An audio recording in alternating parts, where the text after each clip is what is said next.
All right, so I'm going to be starting off this review with a bit of a proclamation. And I know it's bold, but it's what I believe.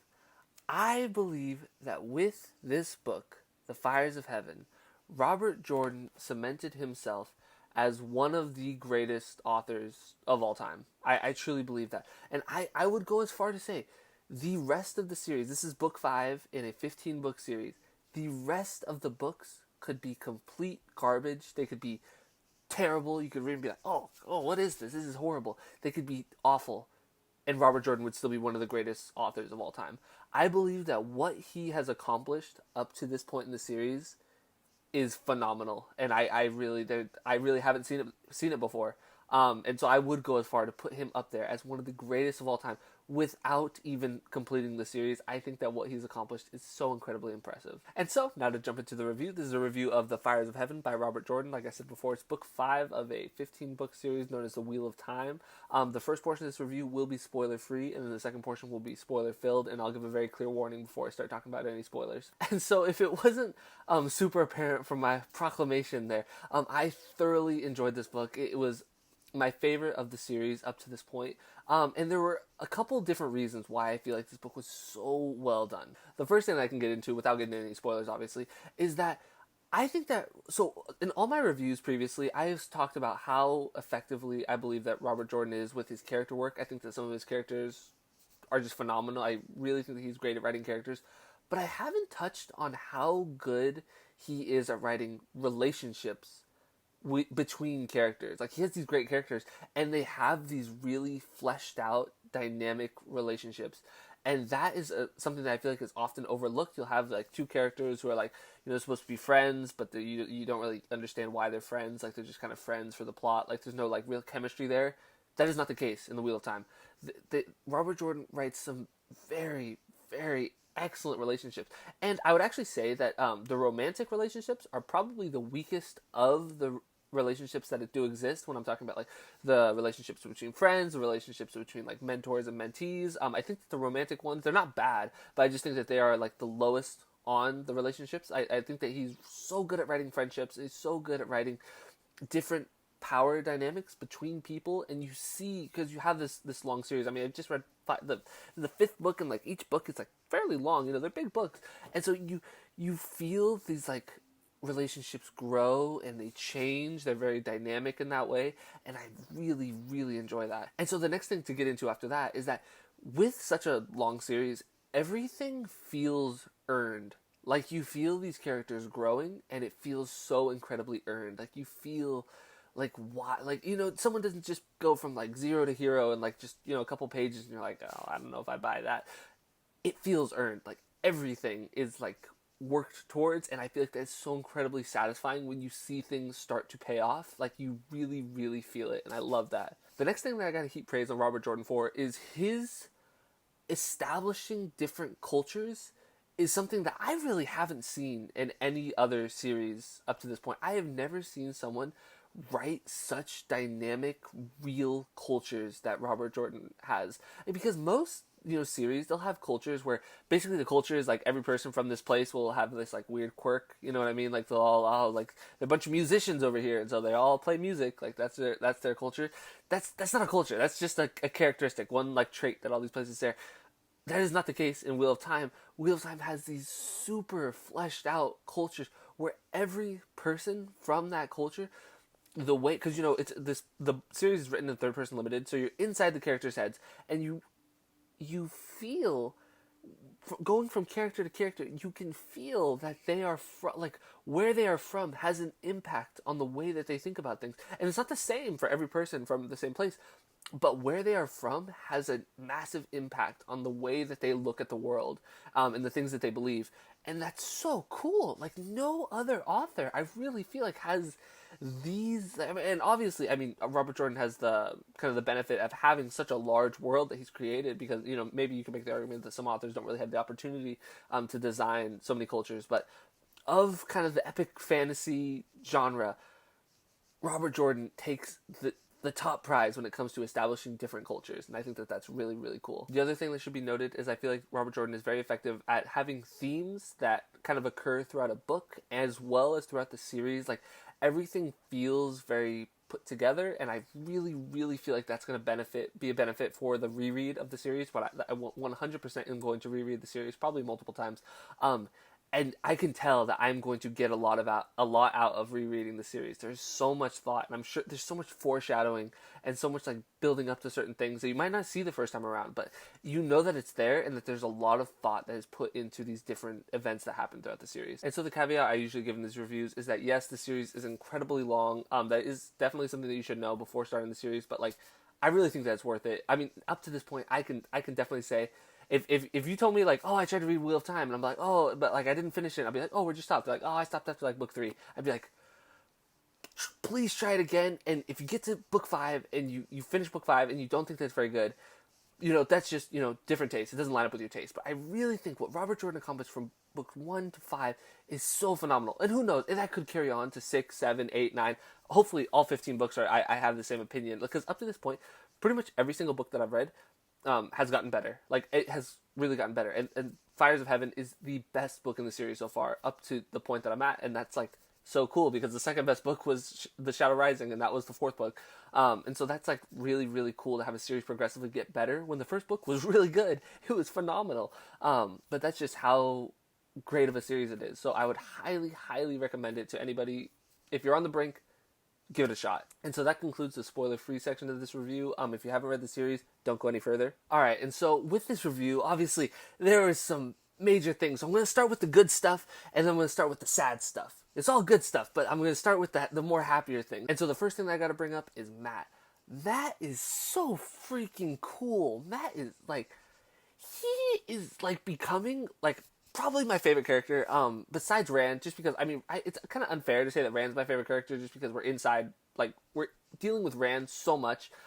He's probably my favorite character, but, like, that's a little unfair because he's the protagonist. But, like, with the side characters, Matt's gotta be the coolest. I mean, Matt, like, he is now this, like, super accomplished general, and he killed Cúldin, however you say his name, he killed him. Like, I was so expecting Rand and him to meet up. Like, I really thought that was coming. But no, Matt just was like, I'll take him. Like, that was... And he wasn't even trying to. He's not even trying to do these things. I know that has to do with his luck and him being Tal'Verin, but, like, he's just awesome. And now, like, he can't be affected by being channeled on. Like, that, like... And he has, like, the mind of all these different generals. Like, when there's that part where he, like... rewrites their battle plan, like, better than the one that they had planned, and, like, Lan and Rand are just, like, they're just shocked. Like, that was so funny. I love that part. Like, that's also, like, probably one of the funnier characters. Not that he's trying to be funny, but she just is really, really funny. And so the next thing that I'll point out is that Perrin was absent from this book, and, I actually really enjoyed Perrin's storyline in The Shadow Rising, even though I wasn't, like, the biggest fan of him prior. He, like, kind of won me over in The Shadow Rising. And then he wasn't in this book, but I wasn't a big fan, or I wasn't that, like, I didn't have a super big problem with that just because there was so much going on in this book. Like, I totally understand that. And the little inklings that we got of, like, people hearing about what Perrin's doing down in Two Rivers, that was cool. I really like this, like, we're hearing about, like, oh, like, the Manthur flag is, like, flying for, like, the first time. Like, what's going on down there? That was really cool. The next thing that I loved is, I mentioned it in the spoiler-free section, but the way that these character dynamics between Egwene and Nynaeve, the way that you see, like, Egwene start to take this kind of, like, power role in the relationship, because, I mean, when the series starts, I mean, Nynaeve, it's like, she's the everyone respects Nynaeve, she is, like, the kind of the boss of this, like, especially between her and Egwene, but now Egwene is, like, kind of taking charge, and, like, Nynaeve is, like, worried about what Egwene thinks of stuff, and, like, that's super interesting to see that start to shift. And then the next biggest power dynamic shift that you see is with Moiraine and Rand. That was probably even bigger. But, like, that scene where Moiraine says, like, she's like, my heart went out to her. She was just like, because, like, Rand is kind of being a jerk to her, and, like, I kind of get it. Like, I mean, I feel like it's really easy to, like, forget the fact that, like, in the first book, Moiraine kind of said, like, I believe she said, like, if I have to kill you, I'll kill you. And, like, I mean, like, oh, and so Rand's supposed to trust her after that. Like, obviously he should trust her. Moraine's really good, but I'm a little more sympathetic to Rand not trusting Moiraine than, like, maybe I should be, but I feel like if someone says they're going to kill you, like, you might have a problem with that. But no, my heart went out to Moiraine. Moiraine was like, I've spent my whole life trying to find you, and I've dedicated my life to finding you and to helping you. Like, please, just let me help. I will listen to whatever you say. Just let me help you. I was just, oh, it was so real. And you see that dynamic shift where Rand is now the one in control of their relationship.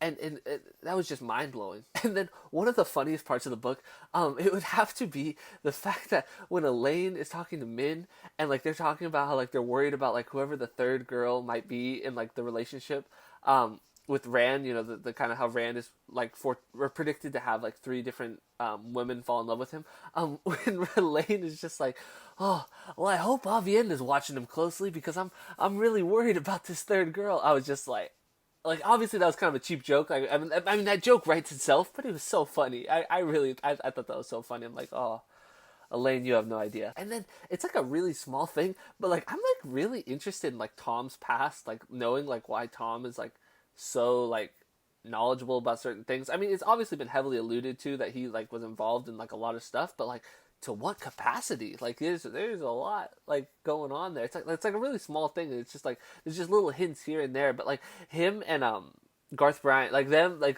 their little meetup and like they were like old kind of buddies, but there's this little like friendly rivalry there. I was like, what's the story there? It's like a really small part, but I was like, that's kind of interesting. And then I would like to say, like Nynaeve and Elaine, I really love them as characters, but like I haven't loved their stories these past two books. That it just haven't. They haven't really been the most engaging parts, and maybe it's just because the rest of the series or the rest of like the stories are so engaging. But like, I don't know, it just hasn't been my favorite parts. I really hope that their stories start to pick up because I love them as characters. I haven't been really vibing with what they're going. I mean, in the circus, like what's up with that? That being said, the stuff with Brigitte coming in and Elaine bonding her as a warrior or as a warder, her bonding her as a warder. That's really cool. I'm really interested to see the implications of that. And then obviously trapping Mo Gideon. I mean, that's like really cool. Like who knows? The Forsaken.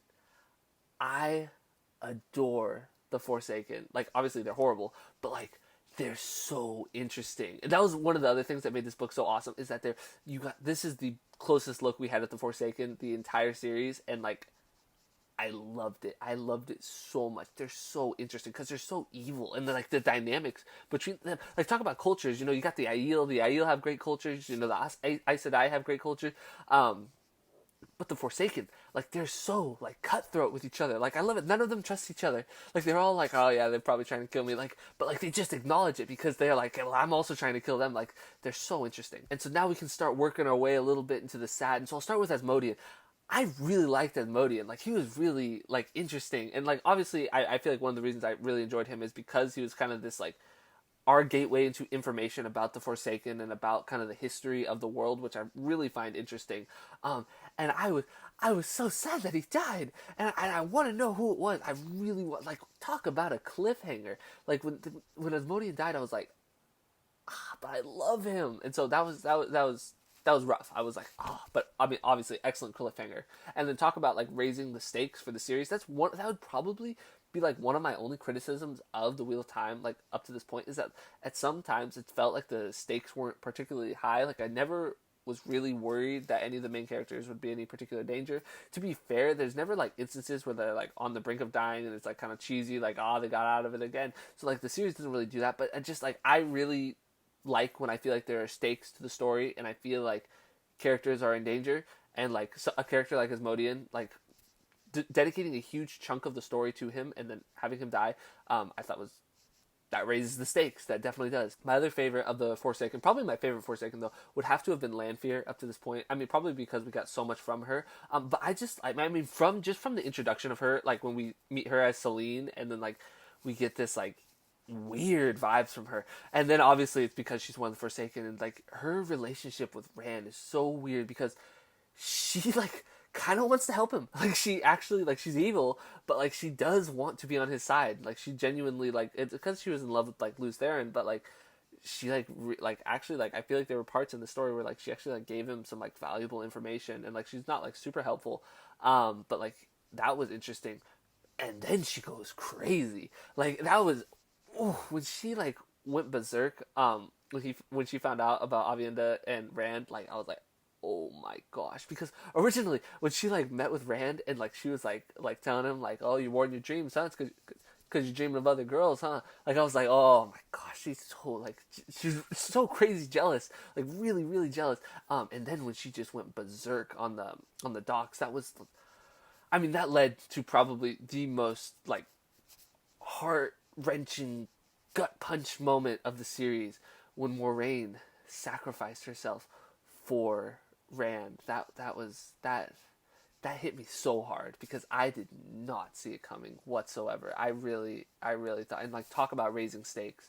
I mean, Moraine is like probably one of the most important characters in the series up to this point, and for her to go out like that, like, just like,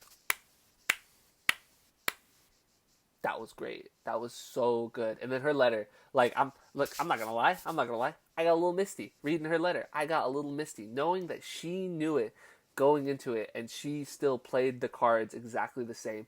And it takes you back to, like, when she's talking about, like, how much she wants to help Rand, and you're like, she knew that her time was limited, and she just wanted to help while she still could.